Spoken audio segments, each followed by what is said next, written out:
नमस्कार, HN 24/7 देख रहे हैं आप। मैं हूं मनीष कुमार वर्मा।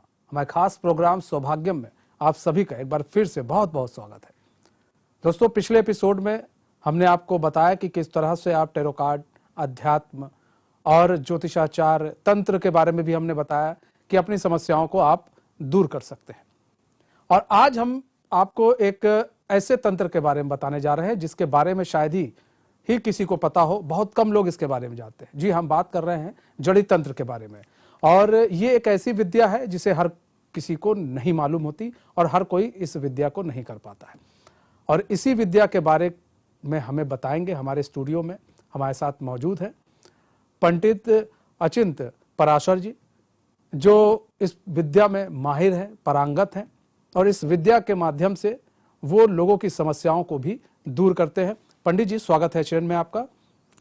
मध्ये सुधाब्धि मणिमंडप रत्न वेद्यां सिंहासनों परिगतां परिपीत वर्णां पीतांबराभरणमाला विभूषितांगीं देवी स्मरामि घृतमुद्गर वैरिजिह्वां जिह्वाग्रमादाय करेण देवीं वामेन्न शत्रुन् परिपीडयन्तीं गदाभिघातेन च दक्षिणेन पीतांबराढ्यां द्विभुजां नमामि।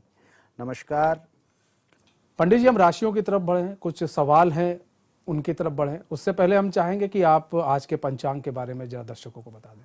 आज दिनांक 25 जून 2023 आषाढ़ मास शुक्ल पक्ष की सप्तमी तिथि है।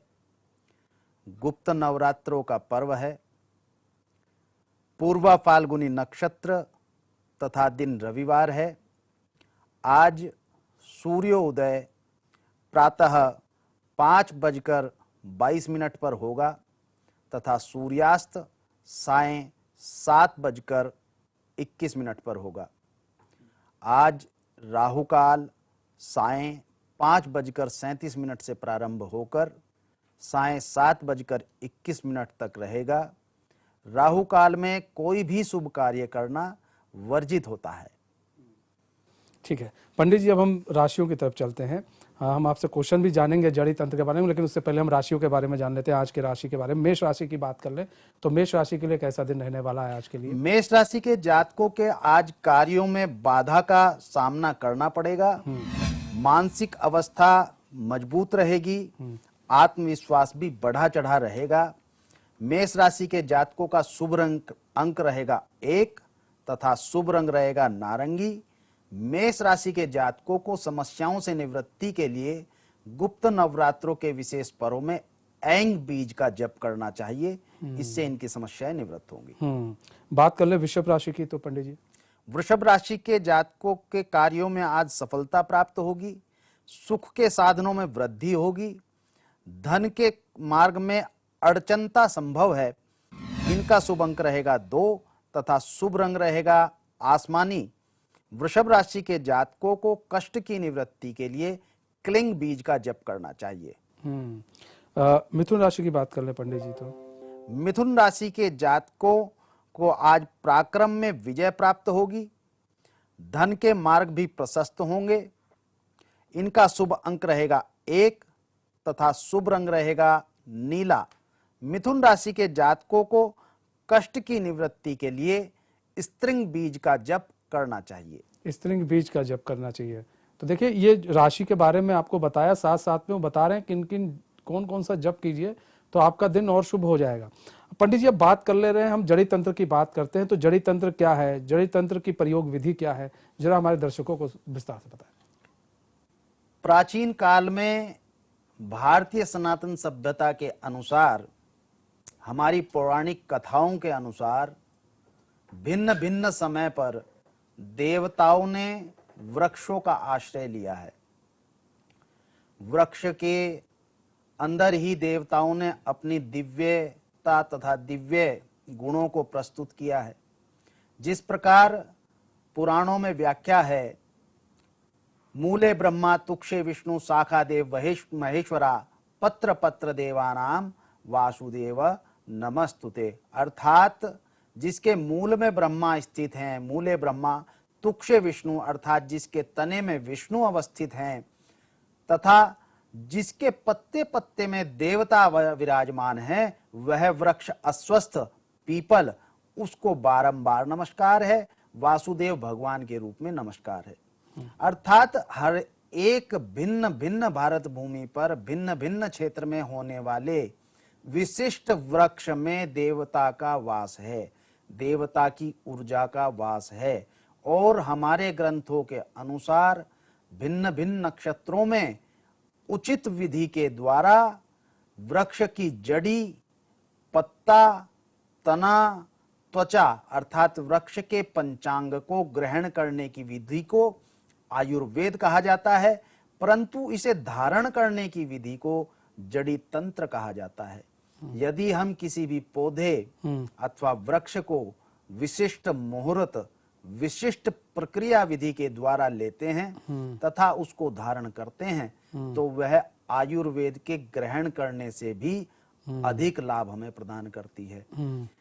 प्रत्येक देवता अपना भिन्न भिन्न वृक्ष रखता है। जिस प्रकार माता लक्ष्मी बिल्व रखती हैं, बेल का वृक्ष माता लक्ष्मी का कहा जाता है, वट वृक्ष भगवान शंकर का कहा जाता है।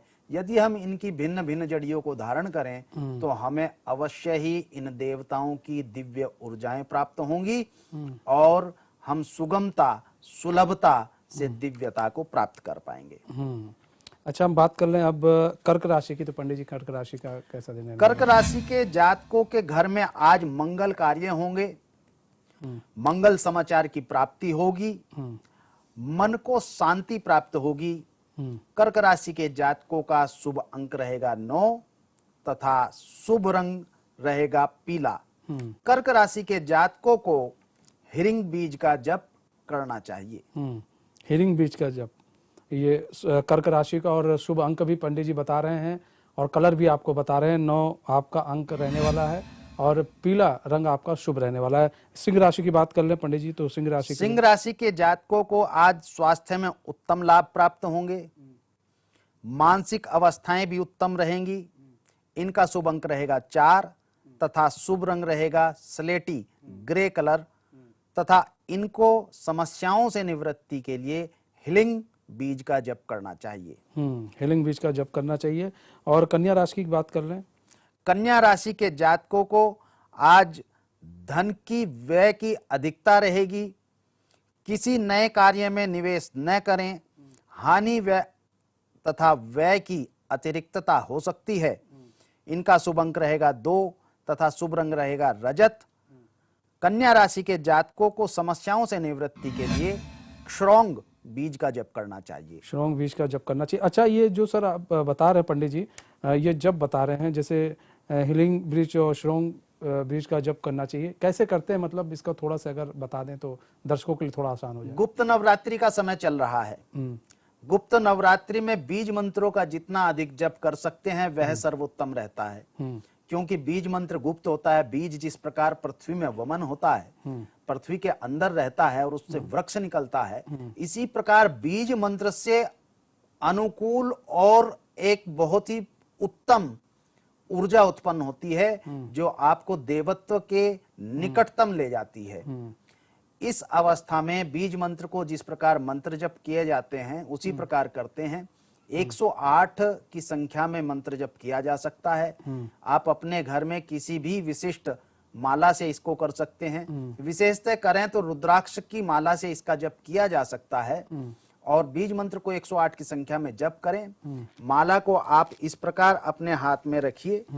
अनामिका यह ब्रह्मा की उंगली, मध्यमा यह विष्णु की उंगली और कनिष्ठ ये अंगुष्ठ ये भगवान शंभु की उंगली। इन तीनों के मध्य इस प्रकार आप बीज को रखिए और बीज को इस प्रकार ब्रह्मा पे आधारित करते हुए, विष्णु से चालित करते हुए और सिंह से अंगुष्ठ से कल्याण का मार्ग प्रदर्शित करते हुए आप प्रत्येक बीज पे प्रत्येक मंत्र का जप कीजिए। जैसे जप करेंगे ऐंग ऐंग ऐंग ऐंग। इस प्रकार आप बहुत कम समय में जप कर पाएंगे। कम समय के अनुसार आपको ऊर्जा अधिक प्राप्त होगी और आप उत्तम और दिव्यता की ओर अग्रसित होंगे। पंडित जी आपने मंत्र देखिए जप लोग करते हैं, बहुत लोग ऐसे करते हैं पंडित जी, लेकिन पंडित जी ने बताया कि किस तरह से करना चाहिए, सही विधि क्या है, उन्होंने ये भी बता दिया जप करने की सही विधि क्या है। दूसरी चीज़ ये, एक चीज़ और आपने कहा कि हम धारण करें, जैसे कि कई भगवान होते हैं, उनके अलग अलग वृक्ष होते हैं, उन्हें धारण करना चाहिए। धारण का मतलब क्या है, हम कैसे धारण करें उन सब चीज़ों को? वृक्ष की जड़ियों को जैसे इसके बारे में बताया गया है, एक प्रकार, एक विधि, एक अलग प्रकार की विधि है, और उस विधि के अनुसार प्रत्येक वृक्ष को अलग अलग नक्षत्र में ग्रहण किया जाता है। जैसे गुरु पुष्य नक्षत्र है, वर्ष में ज्योतिष के अनुसार बहुत सारे इस प्रकार के मुहूर्त आते हैं। दीपावली का समय है, होली का समय है, अन्य अन्य समय भी होंगे, और उस समय पर आप इन वृक्ष को पूर्व में आवाहित करेंगे। आवाहित करके फिर इनको ब्रह्म वर्चस्व विधि के द्वारा सिद्ध किया जाता है। ब्रह्म वर्चस्व विधि बहुत गुप्त विधि है। यह महर्षि विश्वामित्र के द्वारा बनाई गई विधि है। इसका प्रयोग कुछ एक ऋषियों ने ही किया है। प्रथमतः ब्रह्म वर्चस्व विधि का प्रयोग महर्षि वशिष्ठ ने किया, परंतु इसकी पूर्णता गायत्री के द्वारा विश्वामित्र ऋषि ने की है, और उसके पश्चात पाराशर ऋषि और केवल आदि गुरु शंकराचार्य, ये ही कुछ एक आचार्य इस विधि के जानकार हैं, और इसी विधि के अनुसार जड़ी को सिद्ध किया जाता है और सिद्ध करके धारण किया जाता है। प्राचीन काल में बहुत सारे आचार्य इस विधि की अनुकूलता को जानते थे तथा वो उसका प्रयोग भी करते थे। वर्तमान समय में इस विधि के लुप्त होने के कारण जड़ियों के प्रभाव उस प्रकार से नहीं दिखाई देते हैं, तो इस विधि के अनुसार यदि आप इसका प्रयोग करेंगे तो अवश्य ही आपको जड़ी धारण करने के से उत्तम लाभ होंगे, तथा कम व्यय के साथ भी आप जड़ियों को धारण कर पाएंगे। अच्छा, जड़ी तंत्र के लाभ क्या होते हैं? जैसे अगर लाभ की बात करें तो इसके लाभ क्या होंगे?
गंगा सी पवित्रता उत्तराखंड के कण कण में है। HNN 24/7 जुनून सच दिखाने का।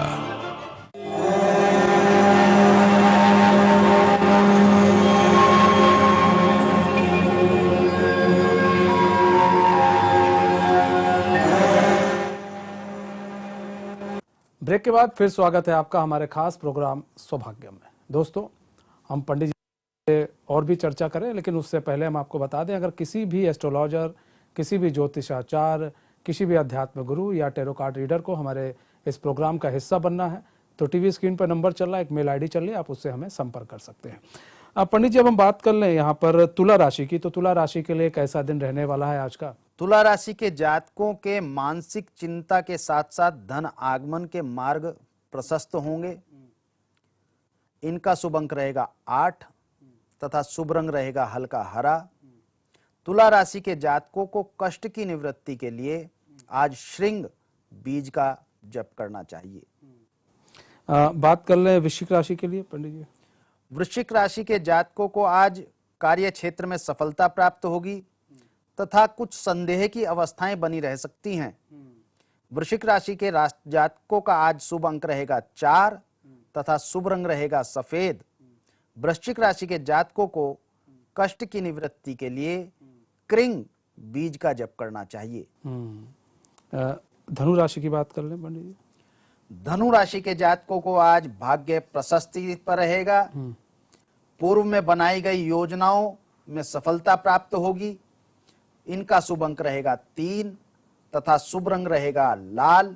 धनु राशि के जातकों को कष्ट की निवृत्ति के लिए हंसः मंत्र का जप करना चाहिए। अच्छा, ये रेमेडी हो जो आप बता रहे हैं, रेमेडी है ये दर्शकों आप समझिए, रेमेडी है। ये जो मंत्र का जाप बता रहे हैं पंडित जी आपको, ये एक रेमेडी के रूप में आपके लिए काम करेगा। और इसको अगर आप करते हैं तो अगर दिन खराब होगा आपका तो वो अच्छा हो जाएगा, और लगातार करते हैं तो चीज़ें आपको फायदेमंद आपके लिए साबित होंगी।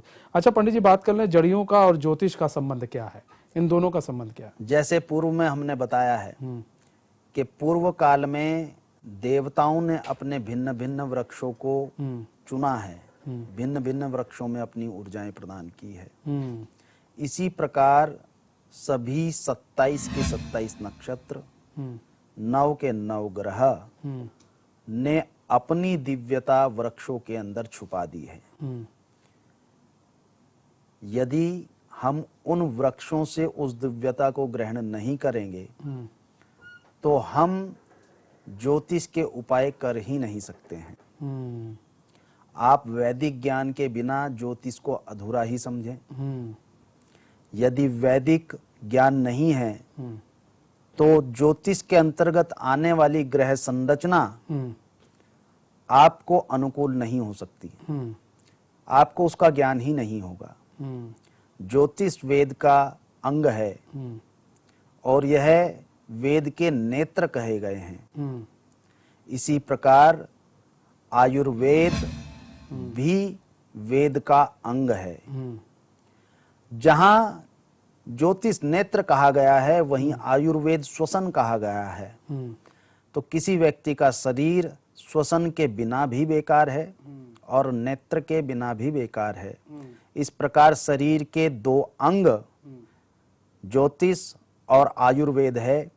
आयुर्वेद का ही उत्तमोत्तम रूप जड़ी तंत्र है। आयुर्वेद में हम जड़ियों को, बूटियों को, वृक्ष की छालों को ग्रहण करते हैं और जड़ी तंत्र के अंतर्गत इनकी दिव्यता को रखते हुए, बिना इनको कूटे पीसे, इनकी दिव्यता को नष्ट किए बिना, बिना उबाले, बिना क्वाथ बनाए, जिस रूप में ये प्रकृति में हैं उसी रूप को और अग्रसित करते हुए हम ग्रहण करते हैं। यह विशिष्ट ध्यान रखिए कि जड़ी तंत्र के अंतर्गत किसी भी वृक्ष को हानि नहीं पहुंचाई जाती। बिना हानि पहुंचाए वृक्ष के अंगों को लिया जाता है तथा यह ज्योतिष में तभी कारगर होगा जब उस ग्रह की दिव्यता उस वृक्ष की जड़ी के अंदर होगी। यदि आपने बिना विधि के उसको कहीं से काट या छांट लिया है तो वहां ग्रह की दिव्यता नहीं रहती है, वह केवल एक लकड़ी का टुकड़ा रह जाता है। तो ज्योतिष का सीधा सीधा संबंध जड़ी तंत्र से है, अपितु संबंध ही नहीं, ज्योतिष जड़ी तंत्र के बिना अधूरा है। अच्छा पंडित जी, आपने बताया कि जैसे कई ऐसे जड़ हैं, कई ऐसी लकड़ियां हैं और आप ऐसे काट नहीं सकते हैं पंडित जी, और काटेंगे तो फिर अगर जो ग्रह हैं और जो उस पर होते हैं वो भी लाभदायक नहीं होंगे, वो फिर आपके लेके लकड़ी बन जाएगी। तो ऐसे में देखिए, क्योंकि जड़ी तंत्र जो है काफ़ी पेचीदा हो इसलिए बनता जा रहा है क्योंकि मंत्र है और ये हर कोई जानता नहीं है। तो फिर आप लोग कैसे, मतलब जैसे आपके पास कोई आता होगा जातक तो उसे कैसे समझाते होंगे और कैसे उसके लिए उस लकड़ी का या फिर उस चीज का आप लोग प्रबंध करते हैं? प्राचीन काल में और वर्तमान काल में भी यदि आपको किसी कार्य को करना है तो आप उसके विशिष्ट व्यक्ति के पास पहुंचेंगे। जैसे आपको आज भी यदि कोई रोग है तो आप डॉक्टर के पास पहुंचेंगे। अन्यथा आपको किसी दवाई की नॉर्मल जानकारी, सामान्य जानकारी है लेके हो सकता है कि सर्दी, नजला, जुखाम या बुखार इस प्रकार की सामान्य चीजें सही हो जाएं, परंतु विशिष्ट समस्याओं के लिए आपको डॉक्टर के पास ही जाना चाहिए। अपितु सामान्य समस्याओं के लिए भी डॉक्टर के पास ही जाना चाहिए, क्योंकि वो बाद में बिगड़े और बाद में व्यक्ति डॉक्टर के पास पहुंचे, उससे उत्तम यह है कि वो प्रारंभ में डॉक्टर के पास पहुंचे। इसी प्रकार प्राचीन काल से ही जब कुछ समस्याएं ग्रह से संबंधित लोगों को होती थी, आम समाज को होती थी, तो वह विशिष्ट इसी प्रकार के व्यक्तियों के पास जाते थे। जैसे आयुर्वेद के लिए वैद्य के पास जाते थे, तो इसी प्रकार जातक पंडितों तथा उत्तमोत्तम जड़ी तंत्र के विद्वानों, मुनियों तथा ऋषियों के पास जाते थे। वो उस विज्ञान के प्रखर ज्ञाता थे। वैसे भी आम जनसाधारण भी यदि इसको करना चाहता है तो उसकी प्रखर जानकारी ले तथा उसके पश्चात इस मार्ग पर प्रशस्त होके सामान्यतः अपने जीवन में दिव्यता का अनुभव करे। जड़ी तंत्र के अंतर्गत यदि आपको किसी जड़ी को लेना है तो केवल एक सामान्यतः विधि बता देते हैं। हालांकि ये हर प्रकार की जड़ी पर अप्लाई नहीं होती है, परंतु सामान्यतः जानकारी के लिए बता देते हैं, और यह केवल जानकारी के लिए ही है। आप उसकी किसी भी जड़ी को लेने के लिए, उसकी दिव्यता को बरकरार रखने के लिए, उससे पूर्व काल में शुभ मुहूर्त में उसको आमंत्रित कीजिए, आमंत्रित करके उसको भोग दीजिए, उसको दीप और धूप दीजिए, और उसके पश्चात उसको लेने के लिए समय बताइए, और उसके पश्चात उस जड़ी को ले लीजिए। वृक्ष उसके लिए आपको जड़ी स्वयं ही प्रदान करेगा। आप देखेंगे कि वृक्ष ने जैसे एक मनुष्य की भांति आपकी बात सुन ली हो, वह आपको अपने शरीर का सबसे उत्तम अंग स्वतः प्रदान करेगा, और आप उसको ग्रहण करके अवश्य ही गदगद हो जाएंगे। पंडित जी, अब बात कर ले मकर राशि की, तो मकर राशि के लिए कैसा दिन रहने वाला है? मकर राशि के जातकों को आज स्वास्थ्य में कष्ट का अनुभव होगा। पीठ का क्षेत्र, पीठ के आसपास, कमर के आसपास का क्षेत्र आपका अधिक कष्टकारी हो सकता है, इसके लिए ध्यान रखें। इनका शुभ अंक रहेगा 7 तथा शुभ रंग रहेगा गुलाबी। मकर राशि के जातकों को कष्ट की निवृत्ति के लिए क्लिंग बीज का जप करना चाहिए। क्लिंग बीज का जप करना चाहिए। कुंभ राशि की बात कर लें तो? कुंभ राशि के जातकों को आज मानसिक संदेह की अवस्था बनी रहेगी। धन के आवागमनों में भी अवरोध प्राप्त होगा। कुंभ राशि के जातकों का शुभ अंक रहेगा 9 तथा शुभ रंग रहेगा स्वर्ण। कुंभ राशि के जातकों को कष्ट की निवृत्ति के लिए सोहम बीज का जप करना चाहिए। सोहम बीज का जप करना चाहिए। हम आखिरी राशि की बात कर ले, मीन राशि की, तो मीन राशि के लिए कैसा दिन? मीन राशि के जातकों को आज स्वास्थ्य सामान्य अवस्था में रहेगा। कार्यों में भी सामान्य अवस्था ही रहेंगी। मीन राशि के जातकों का शुभ अंक रहेगा 1 तथा शुभ रंग रहेगा भूरा। मीन राशि के जातकों को कष्ट की निवृत्ति के लिए हंग बीज का जप करना चाहिए। हंग बीज का जप करना चाहिए। अच्छा पंडित जी, बात कर लें विभिन्न ग्रहों के लिए कौन कौन सी जो है जड़ियां काम करती हैं? सभी ग्रहों के लिए तो वैसे अन्य अन्य जड़ियां होती हैं। एक एक ग्रह के लिए भिन्न भिन्न जड़ियां भी होती हैं। कार्य तथा अवस्था के अनुसार जड़ी का निर्धारण किया जाता है। जिस प्रकार एक ज्योतिषी ज्योतिष विद्या देखकर ग्रह की अवस्था को देखकर उपाय का निर्णय करता है, उसी प्रकार ज्योतिष ग्रह की अवस्था को देखकर ही यह निर्णय किया जा सकता है कि किस जड़ी को धारण कराना चाहिए। जड़ियां कार्य के अनुसार भी धारण कराई जाती हैं, परंतु फिर भी नवग्रह की विशिष्ट जड़ियां भी हैं। जैसे सूर्य ग्रह के लिए अर्क की जड़ी को धारण करना चाहिए। इसी प्रकार चंद्र ग्रह के लिए पलाश की जड़ी को धारण करना चाहिए। इसी प्रकार मंगल देवता के लिए आप खदीर की जड़ी को धारण कर सकते हैं। बुध देवता के लिए अपामार्ग की जड़ी को धारण करना चाहिए। गुरु देवता के लिए अस्वस्थ की जड़ी को धारण करना चाहिए, तथा शुक्र देवता के लिए गुलर की जड़ी को धारण करें। शनि देवता के लिए समी, राहु देवता के लिए दूर्वा तथा केतु देवता के लिए कुसा की जड़ी को धारण करना चाहिए। ये जड़ियां सामान्यतः धारण की जा सकती हैं, विशिष्टतः किसी विद्वान की सलाह से ही जड़ी को धारण करें। मतलब जो इसके अच्छे जानकार हों उन्हीं के सलाह से, बार बार पंडित जी ये कह रहे हैं आप जड़ी को धारण कीजिए, वरना कोई लाभ नहीं मिलेगा। जड़ी तंत्र का यही सबसे एक मूल मंत्र भी है कि आप जो इसके बारे में ज़्यादा जानकार हो आप उससे मिलिए, उससे सलाह लीजिए, वो आपको सही रास्ता भी दिखाएगा। पंडित जी बहुत बहुत धन्यवाद हमारे साथ जुड़ने के लिए और अपना बहुमूल्य समय देने के लिए। तो दोस्तों आज आपने देखा और जाना जड़ी तंत्र क्या है, और ये एक नई चीज़ है जड़ी तंत्र, और इसके बारे में हर किसी को नहीं पता है। हमारी कोशिश है कि हम आपको इन सब चीज़ों के बारे में बताएं ताकि आप समझें और जानें कि आपकी लाइफ और भी बेहतर हो सकती है और भी अच्छी हो सकती है। ज्योतिषाचार के माध्यम से, टैरो कार्ड के माध्यम से अगर कोई तकलीफ है तो वो आपकी दूर हो सकती है। देखिए जड़ी तंत्र है, जड़ी तंत्र के बारे में आप जानिए, जो इसका जानकार है आप उससे मिलिए। अगर कोई आपको प्रॉब्लम आ रही है तो जड़ी तंत्र के माध्यम से वो प्रॉब्लम भी दूर हो सकती है। बहरहाल हमारे इस खास प्रोग्राम में आज बस इतना ही। मुझे दीजिए इजाज़त और देखते रहिए सौभाग्य।